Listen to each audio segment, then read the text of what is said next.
Ah, bicho, tá de caranguejo. Ele tá de caranguejo, tá andando. Olha o tanto de caranguejo ali em cima. Os casquinhos brancos. Olha lá, o pegadinho ali. Vamos, Catita, pegar uns caranguejos? Bora não. Não, ali eu vou. Ali eu vou. Olha lá como tá uma barreira, cara. Zezinho, cuida, rema aí. Olha os tralhotos. Olha os tralhotos. O que é tralhoto?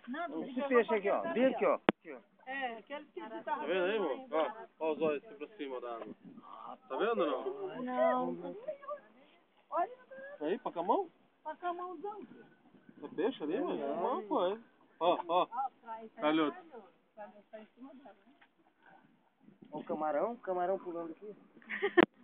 Bem aqui. Ó. Porque o governador tá falando, o senhor que tá na frente é esse menino louco que tá aqui. Ele tá governando. Aí o senhor, não, porque se fosse ele, ia dizer, o homem tá descendo a maré. Vou sair na estiva. Ô, rapaz. Aquele barco ali é pra carregar os estudantes. Da marinha isso aí. É 12 voadeiras pequenas. Ai, você vai ter voadeira?